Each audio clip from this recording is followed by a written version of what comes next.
बिस्मिल्लाहिर्रहमानिर्रहीम। अस्सलामुअलैकुम।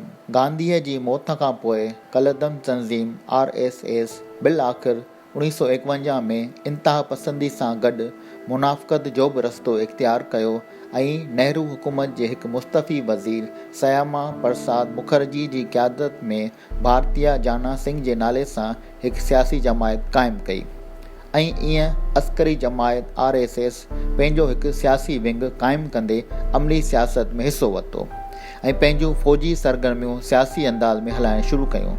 भारतीय जाना सिंह 1977 में लॻायल एमरजेंसी में पंहिंजो नालो जनता पार्टी कयो, जेका पोइ 1980 में भारतीय जनता पार्टी BJP ठही ऐं अॼु इंडिया ते हुकूमत करे पई। वक़्त सां गॾु RSS जो अस्करी विंग बि मुख़्तलिफ़ धरनि में विरहाइजी वियो। सियासी विंग BJP खां अलावा बजरंग दल, भारतीय किसान संघ, शिव सेना, विश्व हिंदू परिषद ऐं अखिल भारतीय विद्यार्थी परिषद पार्टियूं ठहियूं। इहे सभु पार्टियूं हिकु ख़ानदान जीअं हिक ॿिए सां सहकार कंदियूं रहियूं। इन ख़ानदान खे संघ परिवार सॾियो वञे थो। संघ परिवार जो बुनियादी फ़लसफ़ो RSS जे ख़्वाब जी अमली ताबीर हुई। RSS जो ख़्वाब छा आहे? RSS जो ख़्वाब आहे त हिंदुस्तान जी सरज़मीन सिर्फ़ु हिंदुनि जी आहे ऐं उते हिकु अहिड़ो मुल्क ठहे जिते सिर्फ़ु ऐं सिर्फ़ु हिंदू ई हुजनि। इन सोच खे हिंदूत्व सॾिजे थो। इन करे RSS बरे सगीर जे विरहाङे जे ख़िलाफ़ हुई। संघ परिवार RSS जे ख़्वाब जी अमली ताबीर जा ॿ हल या तरीक़ा कढिया। हिकु रस्तो हो त हिंदुस्तान में रहंदड़ गैर हिंदू क़ौमूं, बिलख़ुसूस मुस्लमान जेके हिंदुस्तान जी ॿी वॾी क़ौम आहे, ते एतिरो ज़ुल्म करणु जो उहे या त हिंदू थी वञनि या हिंदुस्तान छॾे हलिया वञनि।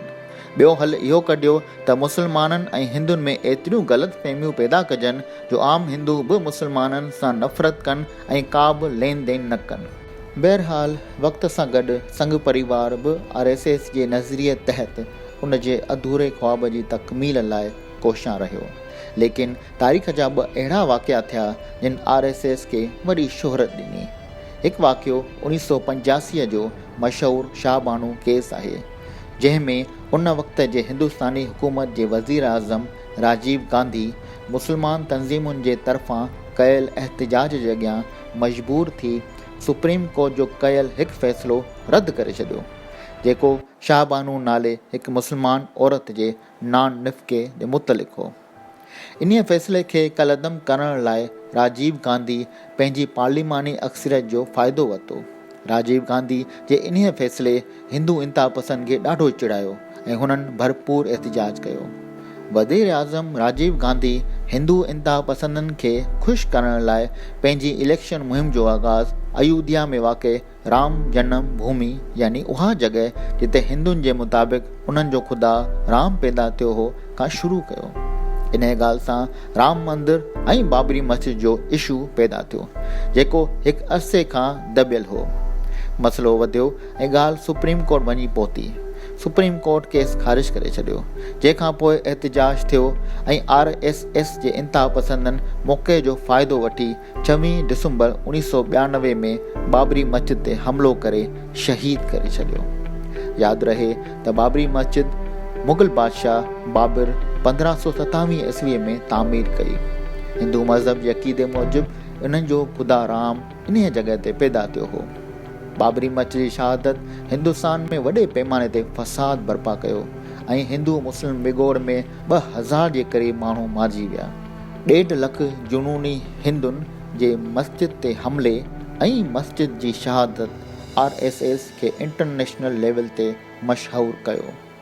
बाबरी मस्जिद जी शहादत खां पोइ RSS ते वरी पाबंदी लॻी वई ऐं न सिर्फ़ु सूबाई असेंबली तोड़े वज़ीर आला कल्याण संघ खे हटायो वियो, बल्कि हिकु इंक्वायरी कमीशन बि जोड़ी वई, जंहिं 17 सालनि बाद पंहिंजी शाया थियल रिपोर्ट में संघ परिवार खे मस्जिद जी शहादत जो ज़िम्मेवार करार ॾिनो।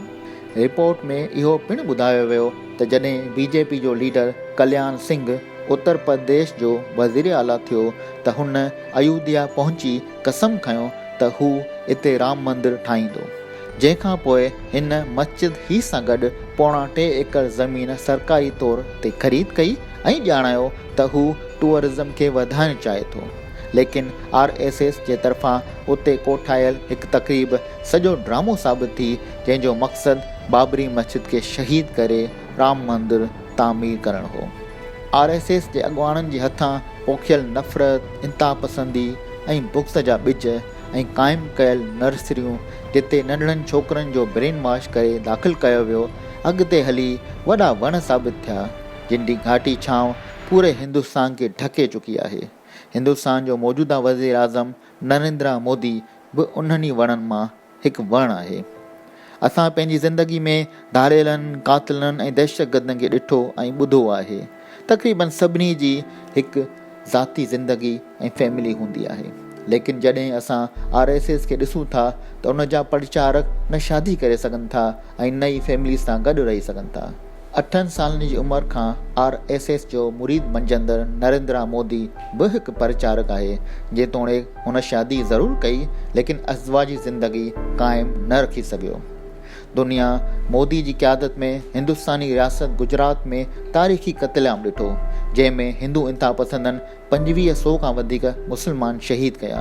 ह्यूमन राइट्स वॉच ऐं ॿियनि आलमी इदारनि RSS खे गुजरात खूनरेज़ी जो ज़िम्मेवार करार ॾिनो ऐं चयो त RSS जे मुक़ामी उहिदेदारनि ख़िलाफ़ सवें एनी शहादतूं दरख़्वास्ती शिकायतुनि जी सूरत में पुलिस थाणनि में पयल पुराणनि कबटनि में उॾोही जी खुराक बणजंदियूं रहियूं।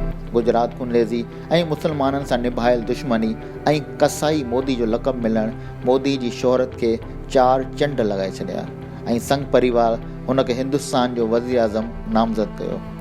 दोस्तो, असांखे ख़बर आहे त हिंदुस्तान में केतिरियूं ई अलहदगी जूं तहरीकूं हली रहियूं आहिनि, पर अगरि ॾिठो वञे त RSS बि हिकु अलहदगी जी तहरीक आहे, जंहिंजो वाहिद मक़सदु हिकु अलहदा हिंदू रियासत या मुल्क ठाहिणु आहे।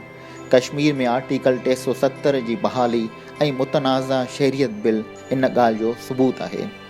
मां ईंदड़ वीडियोज़ में उन जे बारे में तफ़सील सां ॻाल्हाईंदुसि। दोस्तो, RSS जी तारीख़ एतिरी भयानक आहे जो उन ते जेतिरो बि तबसरो कजे घटि आहे। RSS जी सॼी तारीख़ खूनरेज़ी, तशद्दुद ऐं बम धमाकनि सां भरियल आहे। माज़ी में RSS जा गुंडा मुस्लमान अक्सरियती इलाइक़नि में वञी क़त्लेआम कंदा हुआ ऐं मुसलमाननि जो रूप धारे हिंदुनि जे इलाइक़नि में खूनरेज़ी कंदा हुआ त जीअं हिंदुनि ऐं मुसलमाननि में नफ़रतूं पैदा थियनि। अॼु जे जदीद दौर में RSS मीडिया जो सहारो वठी हिंदुनि खे मुसलमाननि ख़िलाफ़ ऐं मुसलमाननि खे हिंदुनि जे ख़िलाफ़ भड़काए रही आहे। थी सघे त मुंहिंजी हिन काविश खे लाइक कयो ऐं चैनल खे सब्सक्राइब कयो। अल्लाह निगहबान।